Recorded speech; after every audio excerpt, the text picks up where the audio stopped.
borsam, maktabdan qutulsam, institutga kirsam, yaxshi ishlasam degan gaplar bo'ladi, to'g'rimi yo'qmi? Nu, asrlar davomida agar oddiy mana ertagini o'qigan paytingizda ham o'sha qadim zamonda ham o'sha podsholar hammasi yoshartiradigan mahsulotni ketiga tushgan deb. Qayerda shunaqangi narsa bor ekan, yoshartirsa odamni deb qattiq izlanishlarda bo'lishgan. Va albatta bu izlanishlar bo'yicha bizada mana shu Xitoy tabobati, Yaponiya tabobati, Koreya tabobati bizga juda ham katta o'rnak bo'la oladi. O'sha Ayurveda, Tibet tabobatlarida aynan o'zimiz tabiatda o'zi masalan ko'radigan bo'lsak, shunaqangi erta qarishni sekinlashtiradigan mahsulotlarga boy. Qarish jarayonini to'xtatib bo'lmaydi, chunki bu hujayraga o'zi nima deydi, programmalashtirilgan narsa, lekin qarish jarayonini siz sekinlashtirishingiz mumkin. Qaysi ma'nodaki, bu yerda birinchi o'rinda mana endi o'sha to'g'ri ovqatlanish, har tomonlama o'zingizga qarab yuradigan bo'lsangiz, bu narsalar sekin-sekinlik bilan o'zi sezilib boraveradi. Bu narsa aksariyat qachon sizda sezilib ketadiki, aynan mana shu sinfdoshlaringiz orasiga kirganingizda, qarindoshlar, tengdoshlarning orasiga kirgan paytingizda beixtiyor ko'rasiz. Chochiga oq tushganini ko'rasiz, chochi qolmaganini ko'rasiz, qarib ketganini ko'rishingiz mumkin-da. O'sha paytda agar siz ularga nisbatan yoshroq ko'rinsangiz, qanaqadir sizda shukronalik yoki bo'lmasam faxrlanish tuyg'usi bo'lishi mumkin yoki kimdir sizda o'zi tan olishni boshlaydi. O'zgarmabsiz, hali ham yoshsiz, qo'llaringizni qarang, sillovligini, mana ajin bosib ketgan deydigan bo'lsa, demak siz to'g'ri yo'lda ketayotgan bo'lasiz. Shu ma'noda mana birinchi o'rinda men sizlarga ko'rsatmoqchi bo'lgan mahsulotim bu mana shu mana temirga boyitilgan juda ham ajoyib дрожжевой napitek. Endi oldin mana sirri odamlari bilishardi, oldin bizada dro'jjali bog'chalarda ichimlik berishgan, imенно dro'jlardan tayyorlangan. Unaqa ichimlik ichmaganman deydigan bo'lsanglar, pivnoy dro'jjani eshitgan bo'lishinglar mumkin, to'g'rimi? Yo'q, mana pivnoy dro'jji deydi. Ular tabletka ko'rinishida bo'lgan, odatda mana shu qoni kam, immuniteti past bo'lgan insonlarga yoki bo'lmasam bo'yi o'smayotgan bolalarga, yuziga ko'p ugri chiqadigan insonlarga mana shunaqangi pivniy dro'jjalarni har xil bo'lgan, temirlisi bo'lgan, kalsiysi bo'lgan, sinkli mana shu narsalarni biz ko'pincha tavsiya qilganmiz. Qo'limdagi ushbu ichimlik bu juda ham yaxshi, shunaqangi yaxshi narsaki, imенно temirga boyitilgan. O'zi mana kamqonlik degan paytda nimani tushunishingiz mumkin? Kamqonlikka qaragan paytingizda bizani O'zbekistonda kamqonlik juda ham kuchli rivojlangan. Hatto eng go'shtni ko'p yeydigan yoki bo'lmasam o'sha nonni kepakligi kepakka boy bo'lganlarni ham hattoki o'sha tegirmondan chiqqan unni ham ko'p yeydigan xalq biza. Lekin O'zbekistondagi aholini mana shu oshqozonidagi muammosi hisobiga, demak oshqozonda kislotnost past bo'lsa ham qoningiz kamayib ketishi mumkin. Yoki bo'lmasam ichaklardagi yallig'lanishlar hisobiga ham bo'ladi. Ich qotishlar hisobiga ham bo'ladi. Yeyotgan narsangiz sizga so'rilmaslik holatlari bor-da. Agarda ko'radigan bo'lsak, erkak kishi uchun kun davomida temirning o'rtacha miqdori 10 mg tashkil qiladi. Ayollarda bu ko'rsatkichlar mana shu 18 mg tug'ish yoshidagi ayollar uchun. Homiladorlik paytida 27 dan 38 mg gacha bizga hali aytgandek kunlik norma kerak bo'ladi. Endi bolalarga ko'radigan bo'lsangiz 7 mg dan 15 mg gacha anaqasiga qarab. Lekin mana buning ichida ko'ryapsizki 13 mg temir tutadi. Bu degani bizga kunlik ratsionimizdagi o'sha yetishmayotgan temirni polniy qoplab beradi. Keyingisi mana temirga boyitilgan soda bu superoksid dismutaza. Mana shu siz ko'pchilik aytadi-da, doktor, men qonni ko'paytiradigan dori ichaman deydi. Ichayotgan paytimda qonim yaxshi deydi. To'xtatish bilan yana gemoglobinim tushib ketib qolaveradigan gaplarni eshitasizlar. Nega bunaqa degan paytda, demak sizni ichingizda mana o'sha aytgandek temirni so'rilish protsessi buzilgan, yallig'lanish holatlari bo'lishi mumkin. Agar bir xilgilarni o'sha paytda mana ko'radigan bo'lsangiz, S-reaktivniy belok deydi. Analiz topshirsa, o'sha SR beloki plus bo'lib chiqaveradi. Bu degani mana shu organizmdagi yallig'lanish jarayonlarini bildiradi. Xo'p, o'zi kamqonlik deganda mana nima bo'lishi mumkin? Kamqon odamda birinchi o'rinda holsizlik, tez charchashlar, yo'tovchilashlar, sochlarni to'kilishi, tirnoqlarini sinuvchanligi, tirnoqlar plastinkalarini judayam yupqalashib, etiga yopishib ketish holatlari, tirnoqlarida g'adir-budir bo'lib o'sish holatlari, xotirani pasayishlari, uyquchanlik bo'ladi. Ayniqsa bu qoni kam insonlar kechga borib uxlashga borgan paytda boshi ko'proq og'riydigan bo'ladi. Kitob bu narsaga qaraydigan bo'lsa, sirazi esnov bosib, haligi aytgandek boshida og'riq holatlarini ham ko'rsangiz bo'laveradi. Shuning uchun bu yerda bu mana shu именно temirga boyitilgan mahsulot hisoblanadi. Tabiatda o'zi temir 3 valentli bo'ladi, lekin u bizaga so'rilishi uchun 2 valentlikka aylanishi kerak. Demak, organik holatdan organik holatga o'tish kerak. Buning ichidagi temir o'sha aytgandek 2 valentli, organik, plus buning tarkibida mana shu дрожжевой deydi. Haligi aytgandek napitka bo'lganligi uchun buni o'zi ham shunaqangi yaxshi vitamin mineralga boy bo'lgan narsalardan hisoblanadi. Sut peroksid dismutazi birinchi o'rinda mana shu sizda qon kamlikka qarshi kurashib ham beradi va albatta energiyangizni oshirishga yordam beradi. Buni tarkibida o'sha glyukonat, kalsiy, glyukonat, temir glyukonati bor buning ichida. Shuna ham yaxshi narsaki, именно mana shu ekvivalentlikka o'tganligi uchun bu sizni oshqozon ichi traktingizdan juda ham yaxshi tez so'rilishga o'tadi. Buni bemalol mana homilador ayollar ham ichsa bo'laveradi, emizikli ayollar ham ichsa bo'laveradi. Chunki buning ichida hech qanaqangi hayvoniy narsasi yo'q. Hammasi bu yerda olingan narsalar 100% o'simlik vitamin minerallari hisoblanadi. Shu tomonlama juda ham qo'l keladi mahsulotlarni ichishga. Bolalarga ham bo'lib bersanglar bo'laveradi. Bittaniki bo'lib bersangiz bo'ladi agar yosh bolangiz bo'ladigan bo'lsa. Mana shu 7 yoshdan tepasiga bemalol bersangiz bo'laveradi. O'zingiz ham gemoglobiningizni mana oxirgi marta qachon o'lchatgansiz? Men hozir mana bu tugagandan keyin oprosnik qo'yamiz, kimnidir gemoglobinini qani ko'ramiz. 70 dan past, 100 gacha, 100 dan tepa degan narsalarni bir ko'rib chiqamiz. Agar sizda mana postoyanno gemoglobin yuqori bo'ladigan bo'lsa, lekin o'zingizning ko'rinishingiz gemoglobin pastligini ko'rsatayotgan bo'lsa, demak, qoningizni quyuq suyuqligiga ham bitta qarab qo'yish kerak. Oddiy misol belgilaridan oldingi paytda bitta masalan ko'zingizga qaraganda qoning kam degan paytlarda ham eshitgansizlar. Lekin hozirgi kunda bitta belgisi borki, mana shu qon kam bo'lsa, regeneratsiya hujayralari tiklanib, yangilanish jarayoni sekinlashib ketib qoladi. Hech bo'lmaganda tilini chiqazib bitta ko'radigan bo'lsanglar, tilini usti silliq, yaltiroq, qip-qizil holatda bo'ladi. Bu nima degani? Qon kam insonlarda tilla ustidagi so'rg'ichlar yo'qolib ketadi. Lekin rovniy bo'lib qoladi. Mana shuni o'zidan ham bilsangiz bo'ladiki, qon kamligi. Keyingi yana bitta belgilari qon kam insonda sekin-sekinlik bilan ishtahani aynishlari boshlanadi. Bu degani mana har doim so'raymiz. Suv sepganda kimgadir yerri hidi yoqadi, to'g'rimi? Kimdir muz yegisi keladi, yog' yegisi keladi. Kimdir kesiklar yeydi, gilvatalar yeydiganlar mana asmer qilib mel bo'rlarni chaynab yeb yotishdi masalan. Bularning hammasi mana shu qon kamligi belgilari hisoblanadi. Hattoki biz mana farzandini tirnog'ini yeb qo'ygan onalarni ham eshitganman ham, ko'rganman ham aytadi. Tirnog'ini o'ssa bo'ldi, o'shani o'zim deydi tishlab yemaguncha deydi, ko'nglim joyiga tushmaydi degan holatlarni eshitganmiz. Bu nima?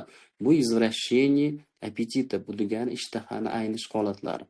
Qarang, bu degani mana shu organizm qaysidir ma'noda yetmayotgan narsani boshqacha yo'l bilan to'ldirib qoplashga harakat qiladi.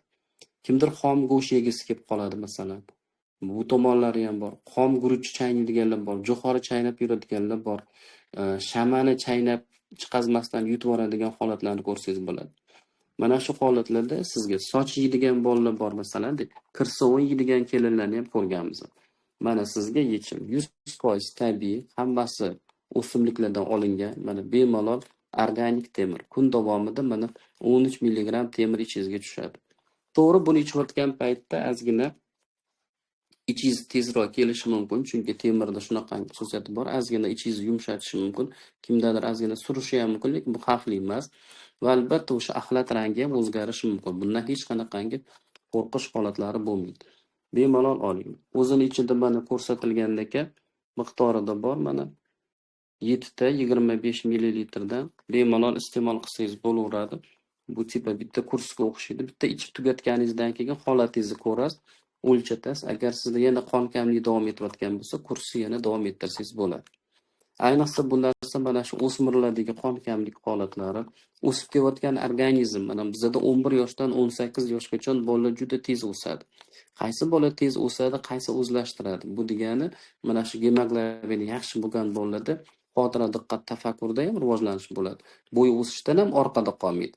Injiqligi, qaysarligi ham yo'qoladi. Har qanaqangi ham jismoniy, ham aqliy nagruskalarni tez yengishga yordam beradi.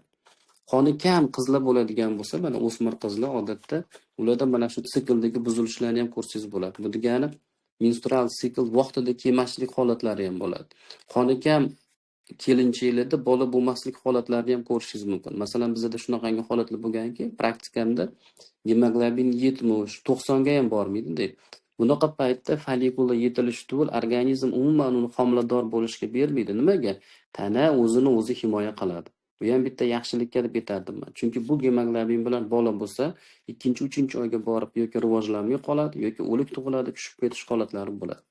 Shuning uchun men aytamanki, uydagi o'smirlarga birinchi o'rinda ahamiyat beraylik. Mana sizga juda ham yaxshi yechim kamqonlikka qarshi bo'lgan yechimdir. Bunaqangi bir hidli, temir ta'mi keladigan narsa emas. Mana o'zi aptechnik preparatlarni ichayotgan paytingizda ichsangiz qonni hidi keladi, haligi og'zingizga kekirganingizda ham kelaveradi. Bu unaqa emas. Shunaqangi xushtam, mazali ichimliklardan hisoblanadi. Qon kamlikka qarshi. Keyingisi mahsulotlarimizdan bizda ko'ryapsizlarmi? Birinchi ko'rganda men buni Oshin, Yaponiyaning kinosidagi Oshin esimga tushib ketgan. Juda ham odobli, kamsuqum, harakatchan insonlardan deb hisobladim. Mana buni ko'radigan bo'lsanglar, ichida shunaqangi kichkina ko'rinishda. Buni men kecha iftorlikdan keyin ichib ko'rdim. Shunaqangi yoqdi. O'zini ichida mundoq ko'radigan bo'lsanglar, xuddi jemga ham o'xshab ketadi, tiniq. Mazasi bizani mana uzum, qovunlardan, tarvuzlardan tayyorlangan shinni bo'ladi, eslasanglar. Shinnini viloyatlarda juda ham yaxshi tushunasizlar. Xuddi o'sha shinnini ta'mi berar ekan. Bu birinchi o'rinda ichidagi nimalari bor? Buni ichida astragal degan o'simligi bor, jinshen, bu masalan o'sha 5 yillik jinshenlar qo'shilgan. Buni ichida tanshin, goji mevalari, hali aytgandek chilonjidan o'zi bor, lakritsa, imbir, koritsa degan narsalari bor. Hali o'sha aytgan qaldirg'och inidan olingan ekstraktlargacha qo'shilgan. Bu kimga? Bu kuchi yo'q insonlarga, mana holsiz, charchab ketaveradigan, ozgina yurib yotib olishni yaxshi ko'radiganlar, maktabga borib ham boshini partadan ko'tarmaydigan insonlarga juda ham qo'l keladi. Agar bu ham 100% mana hammasi o'simlik giyohlardan tayyorlangan, bemalol iste'mol qilsangiz bo'ladi. Kun davomidagi charchoqlarni yo'qotib beradi. Saharlikda bitta iching, kechga mana iftorlikdan keyin ham agar ishingiz ko'p bo'ladigan bo'lsa, bitta ichib olsangiz bo'ladi. Bu sizni umumiy kuch-quvvatingizni oshirib beradi. Yurak ishini yaxshilab beradi. Ayniqsa sizda davleniya past bo'ladigan bo'lsa, davleningizni ham juda ham yaxshi me'yorida ushlab turishga yordam beradi. Va albatta mana ertalab uydan chiqib ketib 8 da maktabini tugatib yana repetitorga ketadigan farzandlaringiz bor. Ketma-ket, to'g'rimi? Kechki payt soat 6 larda kirib keladi uyingizga. Mana o'shalarga berib yuboringlar. Ertalab bittasini ichib olsin, kechki payt soat 3 larga borib ikkinchisini ichib oladigan bo'lsa, ularda charchoq degan narsani sezmaydi, kayfiyati ham yaxshi bo'ladi. Bu juda ham yaxshi adaptatsiya beradi. Bu degani kayfiyat yaxshi bo'lib, o'zini borayotgan joylariga o'zi xohlab boradi. Siz majburlab uni o'qishga, repetitorlarga jo'natib ham o'tirmaysiz. Chunki bilasizlar, jinshen juda ham yaxshi adaptagen. Bu degani sizni mana shu atroflarga, iqlim o'zgarishlariga, har xil infeksiyalarga yoki bo'lmasa o'sha atrof muhitlarga moslanuvchanligingizni birinchi o'rinda yaxshilab beradi. Bahor boshlandi. Yaqinda уже mana kunlar isib ketish boshlanadigan bo'lsa, odamlar ha nima deydi? Birdaniga kun isib ketdi, odamga yomon ta'sir qiladi. Mana sizga yechim. Har doim yoningizda yursin. Oddiy iliq suvga solib, issiqroq suvga soladigan bo'lsangiz, xuddi tolma choyga o'xshab ham ta'mi ham, mazasi ham, shakari ham juda normada ekan. Menga shunaqangi yoqdi. Yo'lda yuradigan insonlarga ham, xohlang suv topa olmasangiz, bitta o'zini ham shunda shimib ichib qo'ysangiz ham bo'laveradi. Yoki bo'lmasa o'sha 0.5 lik baklashkaga shundoq soling. Tolma choy deymiz-ku mana o'zi. Kimdir mana murobboli choylar ichganmiz yoshligimizda hammamiz. Xuddi shunaqa qilib ichib olavering.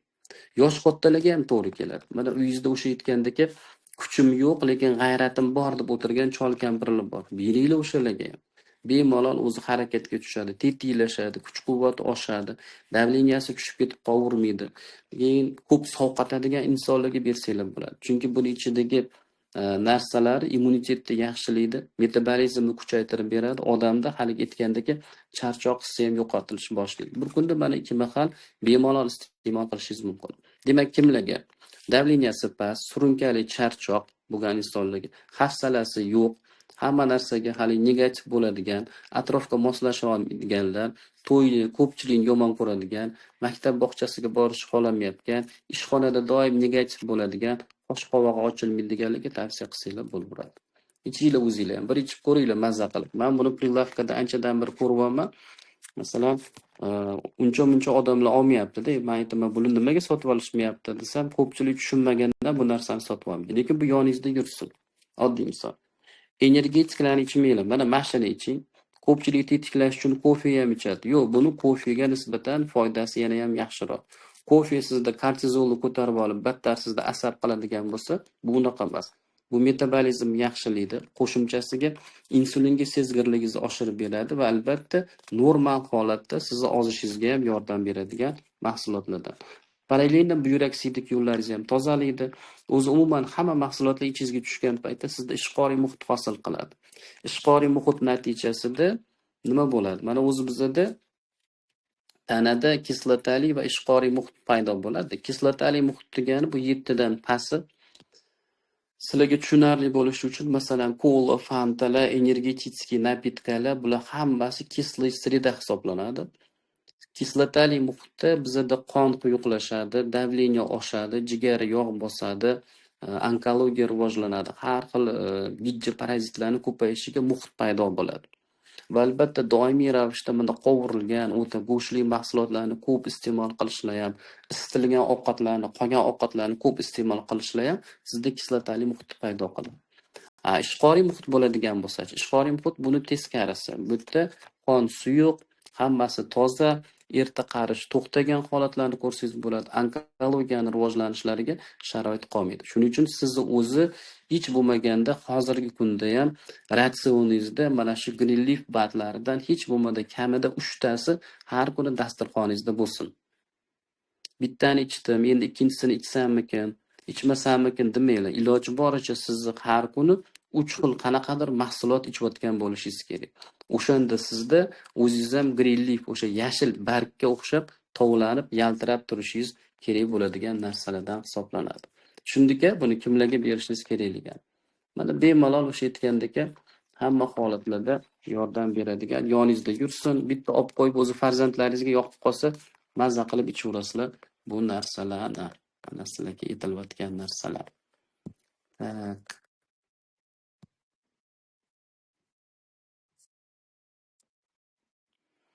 Keyingi mahsulotlarimizdan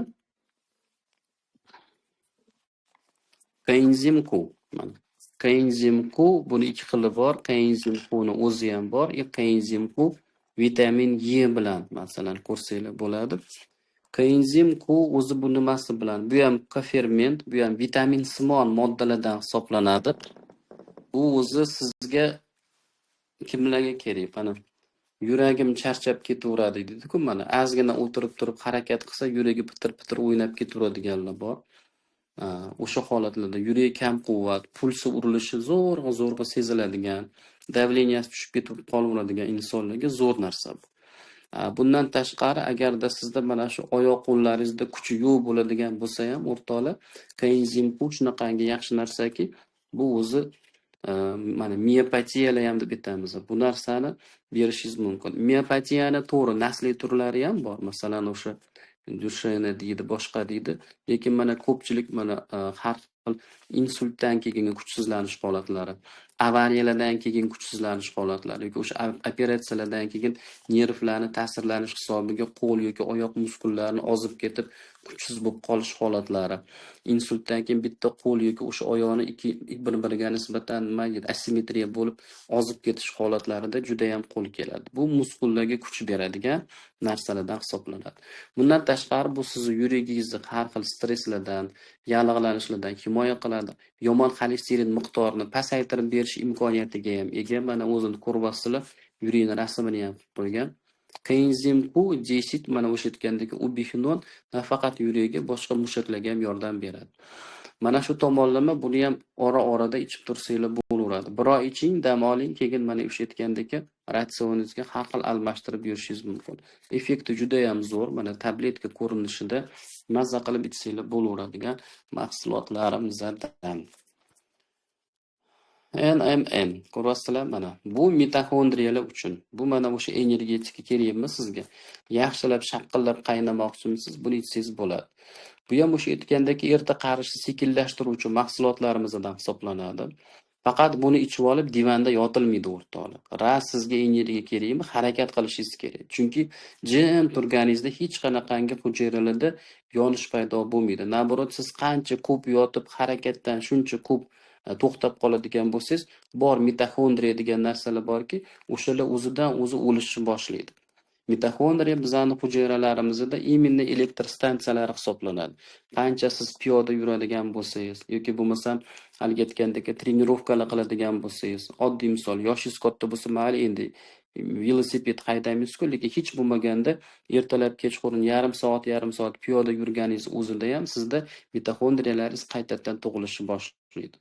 Bu shunaqangi yaxshi narsa, bu hujayra darajasida sizda o'sha energiyaga bo'lgan talabingizni qoplashga yordam beradi. Chunki bular ATF sintezida, NAD sintezida ishtirok etadi. Erta qarish qolmaydigan, charchog'i ko'p bo'lgan insonlarga zo'r mana. Doimiy ravishda mana siz kun davomida 8 soat ishlayapsizmi, kechki smenada ishlayotgan bo'lsangiz, o'zi doimiy ravishda uzoq mana yo'llarga borib, ishga borib keladigan bo'lsangiz ham, parallelna sizga kuch berish bilan birgalikda immunitetingiz ham o'shaydi. Hujayralaringizni har xil yomon narsalardan o'z vaqtida tozalab turish imkoniyatini ham beradi. Buni ichingda o'sha aytgandek harakatga tushing, o'zidan o'zi sizda sekin-sekinlik bilan nima deydi, energiyangiz paydo bo'lishni boshlaydi. Yaxshigina. Buni kunda birinchi yarmida ichish tavsiya qilinadi, bitta yoki ikkitadan, chunki bu tetiklashtiradi. Uyquni qochirmaslik uchun kunda birinchi yarmida ichganinglar juda ham yaxshi.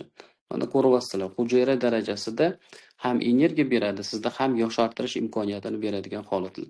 Qaqraz mana hozir biz ro'zada o'zi tozalanish payti, ichingizda mana tozalanib turgan paytingizda bu narsalarni ichish organizmga vahshiy katta kuch beradi. Chunki siz уже tayyor toza holatda chiqyapsiz.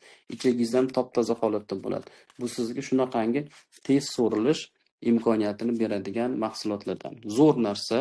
Buni o'zini ham ichib ko'rganingizdan keyin siz sekin-sekinlik bilan bilasizlar. Mana bizda to'g'ri hozirgi kunda o'sha aytib o'tilgan mana qancha go'sht yeysiz, shashlik yeysiz, somsa yeysiz, lekin tetiklashmaysiz, to'g'rimi? Chunki ular bizani battar yotishga harakat qiladi. Lekin bu narsalarni siz o'zi yegan paytingizda o'sha ko'p ovqat yeb qo'yadigan insonlarni ham ovqatga nisbatan o'chligi to'xtaydi. Oldingidek mana o'zingizni to'xtata olmayapsizmi ovqatdan? Bir boshlasangiz to oxirigacha yeb qo'yayotgan holatlar bo'lganmi? Siz mana shu ko'p ovqat yeyishlarga bo'lgan ochopatligingizni ham to'xtatib beradi. Sekin-sekinlik bilan hujayra to'yingan sari o'zi sizni har xil narsalarga, shirinliklarga, kola, fantalarga, pechunilarga bo'lgan talabingiz ham to'xtashni boshlaydi. Bu tomonlari bor. Lutein mana essensiyasi chernika bilan birgalikda mana ko'ryapsizlar. Buning ichidagi mana shu zeaksantin moddasi bor. Luteinni o'zi ham mana shu ko'z to'r pardasiga shunaqangi yaxshi yordam beradigan mahsulotlardan. Bolachani rasmi turganiga faqat bolalar uchun ekan deb o'ylamanglar. Mana hozirgi kunda hammamizning ishimizni telefon, televizor, kompyuter ustida, to'g'rimi yo'q mana. Doimiy ravishda mana zreniyasi bilan nagruskada ishlaydigan kassirlar bor, buxgalterlar bor, mediachilar bor masalan. Hamma dizaynerlar deysizmi, boshqa umuman mana shu doimiy ko'zni charchatadigan. Bu nima qiladi? Mana shu telefon, televizor, kompyuterdan chiqayotgan o'sha ko'k, siniy svet deydi, mana shu rang ko'zga zarar qiladigan rangni ushlab qolishga yordam beradi. O'shani zararidan kesadi. Bemalol bir kunda bitta yosh bolalarga, kattalarga bittadan 2 bahal ichib yuradigan bo'lsa, ko'zni himoya qiladi, har xil nagruskalardan, ko'zni qurib qolishini oldini oladi. Zreniya pastligini oldini oladi. Ko'z charchashlarini oldini oladi. Bemalol iste'mol qilsanglar bo'ladi. Mana qarang, bu ham shunaqangi yaxshi o'zi haligi aytgandek chaynab yeydigan konfetka ko'rinishida bolalarga ham juda ham yoqadi. Zreniyasi past bo'lganlar, bundan tashqari mana sitchatka deydi, to'rparda ko'chishlarida ham iste'mol qilsanglar bo'ladi. Kataraktani boshlang'ich etaplarida ham juda ham yaxshi mahsulotlardan hisoblanadi. Ko'ryapsizmi? bemalol olinglar, farzandinglarga ham beringlar. Chunki baribir mana uyda ko'ryapsizlar, hech kim kitob o'qimay qo'ydi-da. Hamma narsa elektronniy telefonda yoki kompyuterda. Bularning juda ham katta zarari bor. Siz antibiotik ochki taqayotgan bo'lishingiz mumkin, lekin undan ham ko'ra ma'mul ratsioniga qo'yadigan bo'lsangiz, o'zingiz ham o'zidan o'zi sekin-sekin ko'zingizni mana qisib qarashlari yo'qoladi. Kimdir mana uzoqni ko'ra olmaydi, kimdir yaqinni ko'ra olmaydi. Parallelda mana beringlar. Ayniqsa o'sha aytgandagi holat. O'sib kelayotgan organizm mana shu 11 yoshdan 18 yoshgacha bolalarni ham shunaqangi zo'r zreniyasini himoya qilishga yordam beradi. Bolalarni asraylik. Keyingi mahsulotimizda mana ko'ryapsizlar, prebiotikli shunaqangi zo'r ichimlik. Buni men o'zi o'tgan safar ham uchrashganda aytdim. Yarimtasini berganning o'zida bolani ichish qotishi yo'qoldi. Shunaqangi yaxshi narsaki.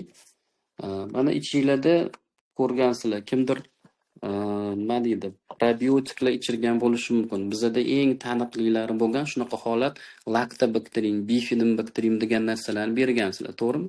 Yoki bo'lmasam bifidum neo deganlari ham chiqib ketdi. Bularning hammasi aytmoqchimanki, lactobifidobacter ota-onalar berishadi-da, uning ichida tirik bakteriyalar bo'ladi o'zi, suvda eritilib ichirilgan.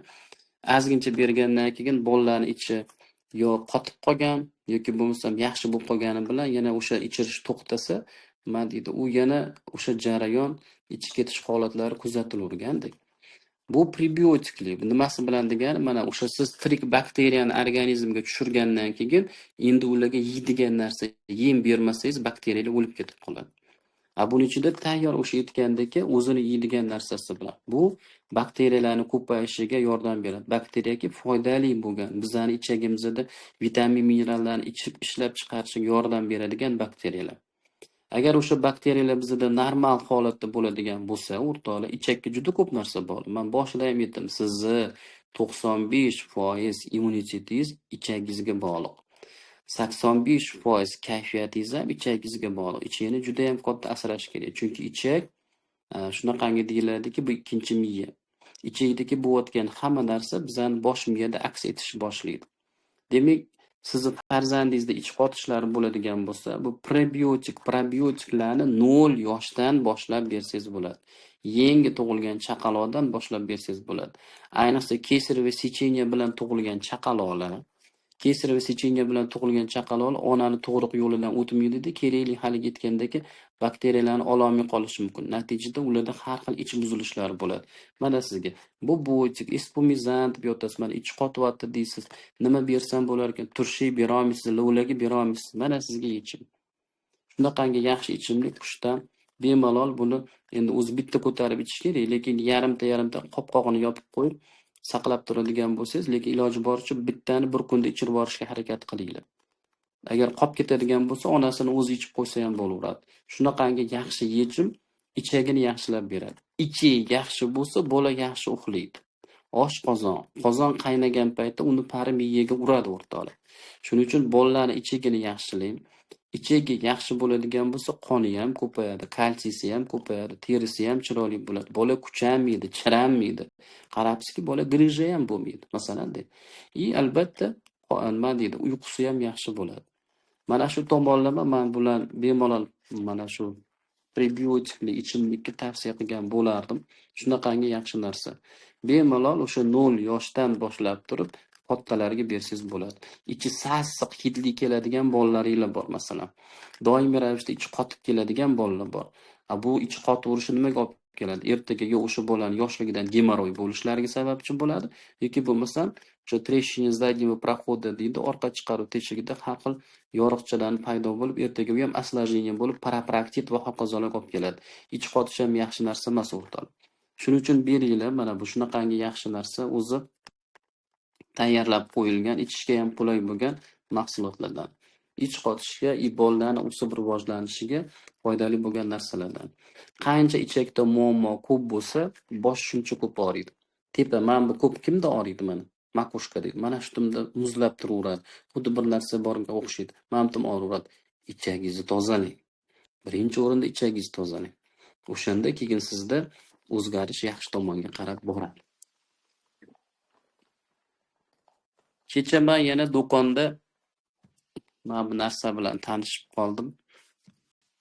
O'zi bir ko'rgandek bo'luvdim-ku, narsa ko'pligidan o'tib ketib qolmadi oldidan. Korobkasini sizlar yaxshi taniysizlar, qarang. Zo'r narsa ekan. Buni keyin chat tugagandan keyin videosini ham tashlab qo'yman. Balkim ko'rgandingizlar buni. Suyultirilmagani, rostmi? Suyultirilmagani va suyultirilgani o'zini shunaqangi tayyor nasatkalari bilan o'simliklardan tayyorlangan sprey bu ko'proq tozalashga. Meva-chevalarni, sabzavotlarni yuvmoqchimisiz? Mana mashina o'zini sepsiz bo'ladi. To'g'ri, bu narsani eksperiment sifatida mana bizga kumush, tilla buyumlarni, soqotlarni ham yuvib ko'rsatib berishdi. Lekin men ulansalar ham kerak bizga. Kumush, o'sha tilla taqinchoqlarni yuvgandan ham ko'ra, mana kundalik hayotimizda bolalarimiz ko'p o'ynaydigan nimalar bor? Igrushkalar bor. Mana bolalar o'yinchoqlarini tozalashga beringlar. Uydagi mana nima deydi, sabzi taxtalarimizni tozalashga, har xil mana rakovinani atroflarini, gaz plitalarini hamma narsaga ishlatsangiz bo'lar ekan. Qarang. Men buni niyat qildim, mashinamda olib yuraman deb, chunki yo'lda ketayotgan paytda bizda nima bo'ladi? Yo'lda ketayotgan paytimizda bizda aksariyat holatlardan bittasi narsalar yegingiz kelib qoladi. O'sha paytda bemalol buni olib, o'zingiz qo'shimcha ravishda haliga aytgandek pislatib, sepib bemalol ishlatsangiz bo'ladi. Ekologik, toza. Buni bemalol bolalarning oldida ham ishlatsangiz bo'laveradi yoki bo'lmasa oziq-ovqat mahsulotlarining yonida tursa ham hech qanaqangi xavfli zarari yo'q. Buni kimdir to'satdan ichib qo'yadigan bo'lsa ham hech qanaqangi haliga aytgandek kimik ajoklar ham bermaydi. Shunaqangi toza. O'sha videoda ham ko'rsatyapti. Haligi ayol o'ziga mana naqilman sepib tashlab qarasizmi? Buni hech qanaqangi zarari yo'q deb aytilyapti. O'sha tomonlama organikligini hisobga olsangiz ham bo'ladi. Shuning uchun bu ham o'zi aslida prilavkalarda turib qolish kerak emas. Hammamizning uyimizda bo'lgani yaxshi, chunki ertaga mana qulpnay sezon boshlanadi. Tim bo'liq yana bundan tashqari siz uyingizda emaylab yurgan, hali yurmagan bolalaringiz bor. Gilamdagi hamma changlarni yig'ib yuradigan bolalar. Bemalol o'shalarga mana o'sha mягкий igrushkalarni yoki o'z umuman o'yinchoqlarni tozalab, kolyaska qatta mana bolalar ushlash mumkin bo'lgan narsalarni hammasini yaxshilab yuvib qo'yadigan bir chirklar. Hattoki mebel deyapti, qarang, mebel mana shu narsalarni ham, kompyuterlarni, klaviaturalarni mana hammasi telefonlargacha sizlar bir yaxshilab tozalash imkoniyatini beradigan ajoyib tozalovchi vosita 100% tabiiy narsalardan hisoblanadi. Qarang. Mana. Kundan kunga zo'r narsalar chiqib kelyapti. Bularni o'rganish jarayonida. Hozir mana sizlar bilan biz birin-ketin mahsulotlarni o'rganib chiqyapmiz. Yaxshi, sekin-sekinlik bilan endi keyingi darslarimizda sizning savolingizga javob topiladi.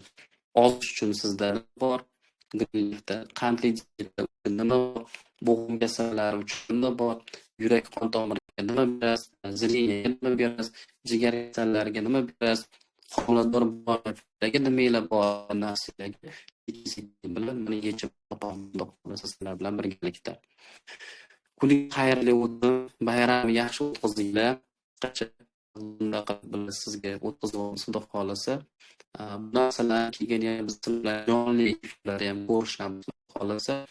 9-10-11 kunlari biz Navoiy shahrida bo'lamiz. Navoiy o'sha Buxoro Qiziltepa sizlarni ko'rishda yana ham mamnunmiz.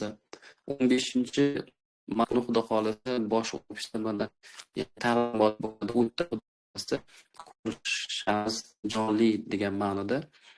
Xudo xolasa sog' bo'linglar, salomat bo'linglar. Hech qachon ichdan erinmanglar, charchamanglar. Bu narsa oilangizga qancha kirib boradigan bo'lsa, qo'shningizdan farqingizni katta ko'radi. Ovsindan farqi. Ovsiningizdan chiroyli bo'lmoqchimisiz? Mana shu narsalarni ichib boringlar, iloji boricha maksimum foydalaning. Sog' bo'linglar, salomat bo'linglar, baraka topinglar, vaqtingizga rozi bo'linglar.